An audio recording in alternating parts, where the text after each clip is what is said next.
एक महात्मा ने बताया, अगर मनुष्य कुत्ते को रोटी खिलाने के 8 फायदे जान जाए तो कभी दुखी नहीं होगा।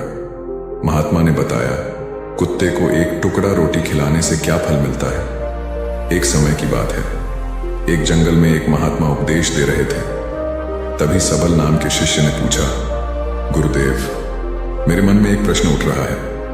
महात्मा ने कहा, भंते निसंकोच होकर पूछो, आपके मन में वह कौन सा प्रश्न उठ रहा है। तब सबल ने कहा, गुरुदेव, मैं यह जानना चाहता हूं कि कुत्ते को एक टुकड़ा रोटी खिलाने से मनुष्य को कौन सा फल मिलता है। तभी महात्मा ने कहा, भंते, कुत्ते को एक टुकड़ा रोटी खिलाने से मनुष्य को 8 फायदे होते हैं तथा जो भी मनुष्य इन फायदों के बारे में जान जाता है उसका जीवन धन्य हो जाता है और उसको जीवन में कभी दुखों का सामना नहीं करना पड़ता है। जो भी मनुष्य पृथ्वी लोक पर कुत्ते को एक टुकड़ा रोटी खिलाता है उसे 8 फायदे होते हैं और वह जीवन भर सुखी रहता है और उसे मृत्यु के बाद मोक्ष की प्राप्ति होती है। महात्मा ने कहा, अक्सर मनुष्य कई मौकों पर कुत्ते का नाम लिया करते हैं। जैसे किसी को गाली देते समय भी मनुष्य की जुबान पर कुत्ते का नाम आता है। मनुष्य गाली आदमी को देता है परंतु नाम कुत्ते का बदनाम होता है। तो क्या कुत्ते का जीवन इतना गया गुजरा है? भगवान बुद्ध ने कहा, एक समय की बात है, एक काले रंग का कुत्ता था। वह बहुत ही लाचार था और भूखा प्यासा था। वह गांव में सभी के घर घर जाता था परंतु उसे कोई भी व्यक्ति रोटी का एक टुकड़ा भी नहीं देता था। वह भूख के मारे इधर उधर घूमता रहता।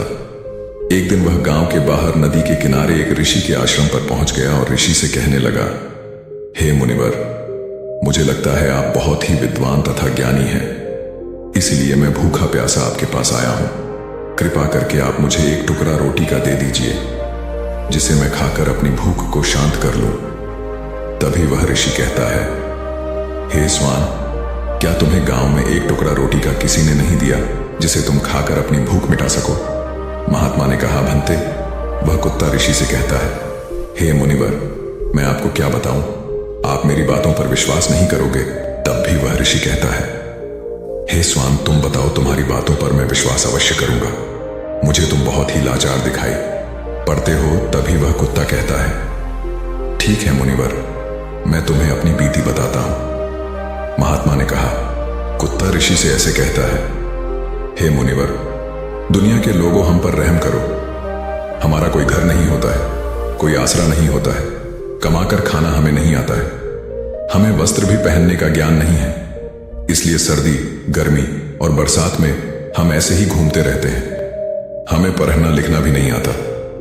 महात्मा ने कहा, वह कुत्ता कहता, मुनिवर, आपकी तरह हमें अनुशासन नहीं आता, हमें आपकी तरह बोलना नहीं आता। यह हमारा दुर्भाग्य ही समझिए, परंतु हमें आपकी तरह भूख भी लगती है। चोट लगने पर हमें आपकी तरह पीड़ा भी होती है, हमें आपकी तरह रोना भी आता है। बस इन्हीं 3 कामों में हम आपकी बराबरी करते हैं, इसलिए हम पर दया दिखाइए, हमें और कष्ट मत दीजिए।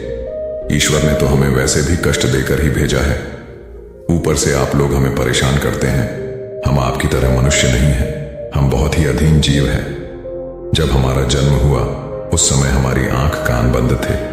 कह नहीं सकते कि उस समय आपके जन्म पर जैसे नाच गाना होता है, बाजे बजते हैं, खुशी मनाई जाती है। हमारे जन्म पर भी यह सब हुआ होगा। हमारे जन्म पर किसने खुशी मनाई होगी? हम जिस बिछौना पर थे वह रुई का नरम तो था, सर्दी बिल्कुल नहीं लगती थी। मैं मन में सोच रहा था कि किसी बड़े घर में पैदा हुआ हूं, लेकिन जब हमारी आंख खुली तो मैंने देखा कि हमारी माँ, जिसे आप लोग कुटिया बोलते हो, वो अपने 5 बच्चों को छाती से चिपकाकर एक राख के ढेर में पड़ी थी। हम 5 भाई थे, बाकी 4 भाई तो लाल और भूरे रंग के थे। मैं अकेला ही काले रंग का था, सबसे छोटा मैं ही था, इसलिए कमजोर था। मेरी माँ हम लोगों के पास कम ही आती थी क्योंकि उसे भी अपने भोजन की व्यवस्था करनी पड़ती थी। यदि वह न खाती तो हमें दूध कहाँ से पिलाती। उसी एक माँ पर हम 5 भाई अधीन थे। वह बेचारी अपने भोजन के लिए इधर उधर दौड़ती रहती थी। कभी भोजन मिल भी जाता था, कभी नहीं भी मिलता था, लेकिन वह हमेशा हम 5 का बड़ा ख्याल रखती थी। आखिर वह हमारी माँ थी। वह रात भर जागकर गांव की रखवाली करती थी।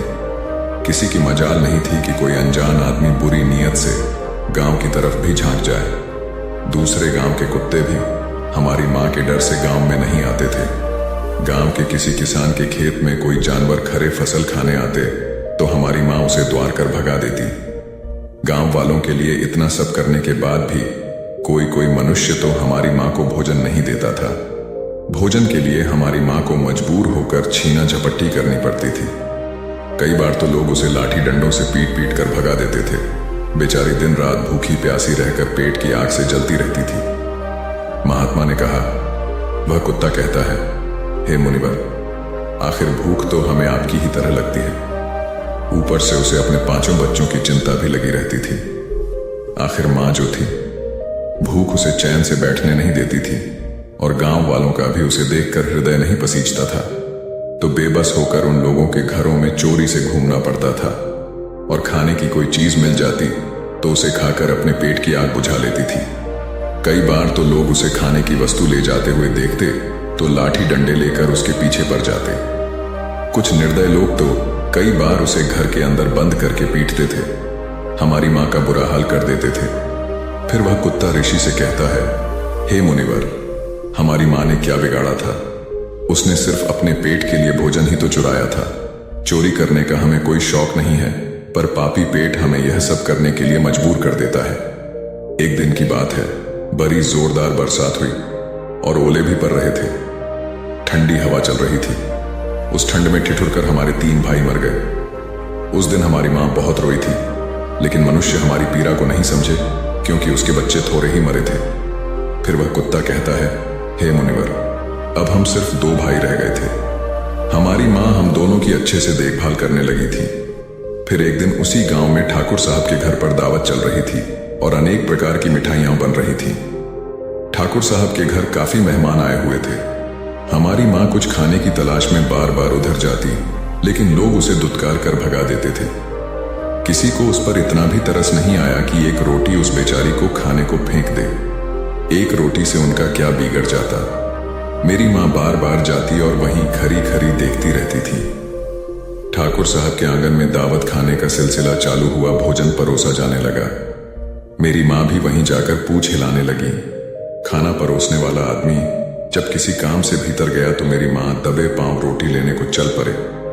फिर दूसरे आदमी ने मेरी माँ को जाते हुए देख लिया तो चारों ओर से लोग चिल्ला चिल्ला कर उसकी तरफ भागे।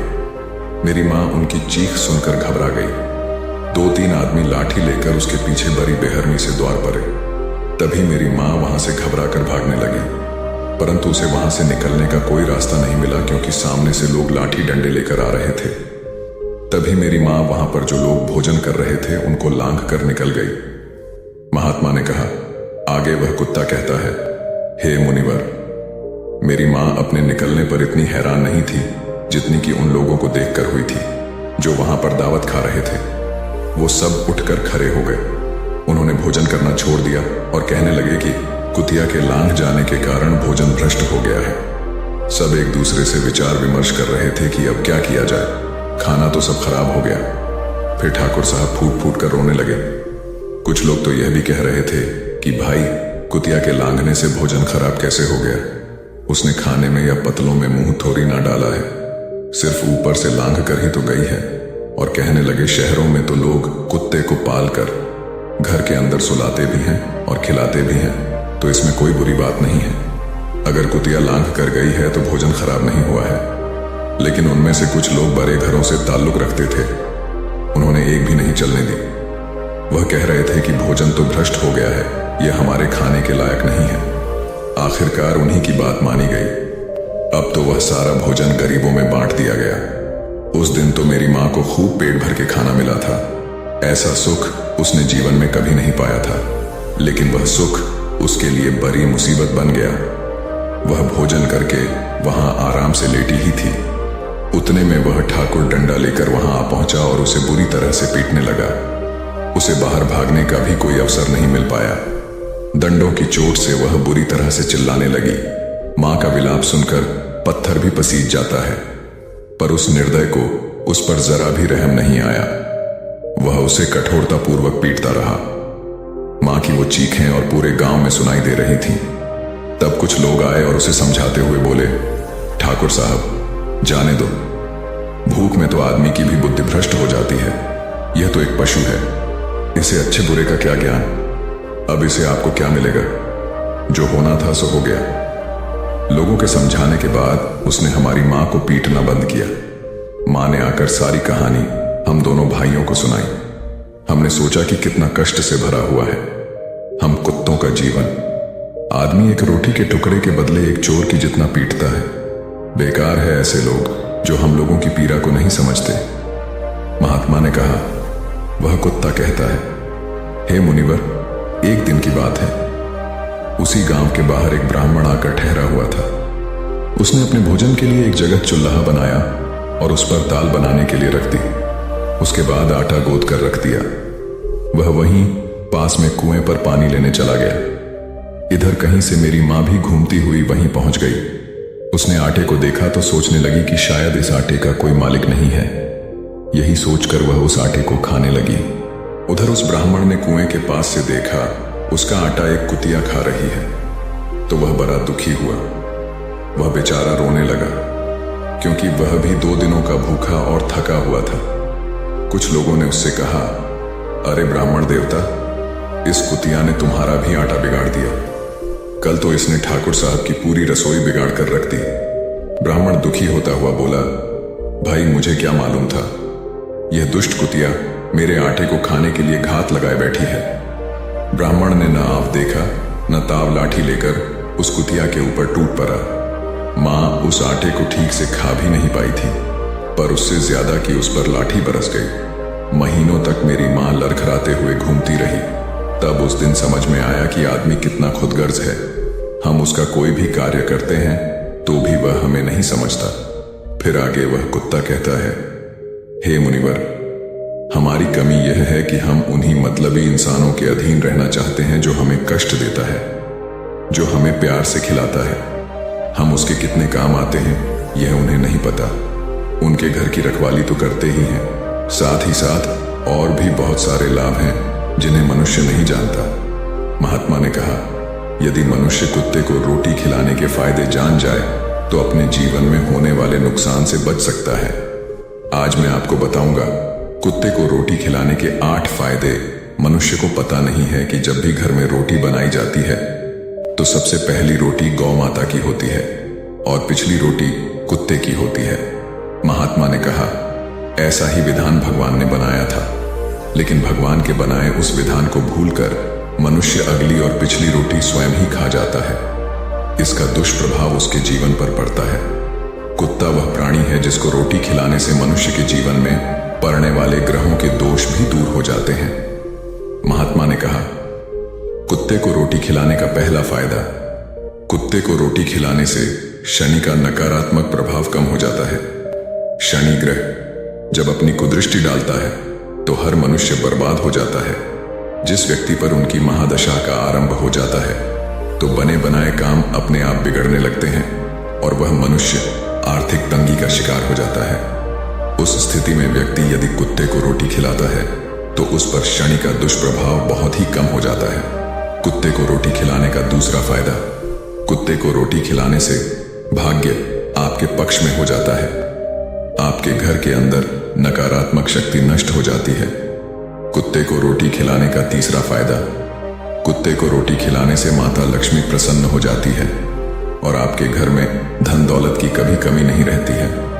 कुत्ते को रोटी खिलाने का चौथा फायदा, कुत्ते को रोटी खिलाने से आपके ऊपर कर्ज नहीं चढ़ता और जो पहले से आप कर्जदार हैं उससे भी मुक्ति मिल जाती है। कुत्ते को रोटी खिलाने का पांचवा फायदा, कुत्ते को सुबह शाम भोजन देने से आपका व्यापार बहुत अच्छे से चलता है।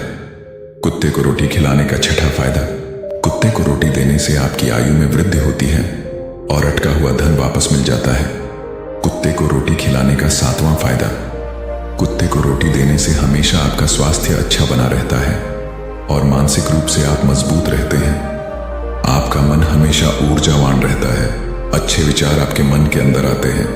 और कुत्ते को रोटी खिलाने का आठवां फायदा, कुत्ते को रोटी खिलाने से भगवान प्रसन्न रहते हैं, क्योंकि भगवान को समस्त जीवों की चिंता रहती है और जो समस्त जीवों पर दया दिखाता है भगवान भी उस मनुष्य से हमेशा प्रसन्न रहते हैं। भगवान की कृपा सदैव उस परिवार पर बनी रहती है। आपने अपने बुजुर्गों से सुना होगा, कहते हैं कि जब कुत्ता रोता है तो अब सुगुण होता है कोई संकट आता है, किसी की मृत्यु होती है, इसलिए कुत्ते को कभी रुलाना नहीं चाहिए। इस प्रकार से महात्मा ने सबल को कुत्ते को रोटी खिलाने के 8 फायदे बताए और जो भी मनुष्य कुत्ते को रोटी खिलाता है तो उसे इन 8 फायदों का फल प्राप्त होता है और जीवन भर सदा सुखी रहता है। तो दोस्तों, उम्मीद है इस वीडियो से आपको काफी कुछ सीखने को मिला होगा। तो इस वीडियो को लाइक करो ताकि वीडियो को और भी लोगों तक पहुंचाए। दोस्तों, आपने आज के इस वीडियो से क्या सीखा वह मुझे आप कमेंट में बता सकते हैं। इसी के साथ में उम्मीद है कि आपको आज की वीडियो पसंद आई होगी। आप चैनल को सब्सक्राइब करें। तो चलिए फिर मिलते हैं ऐसी एक और नई वीडियो में एक नए मैसेज के साथ। तब तक के लिए अपना ख्याल रखें। धन्यवाद।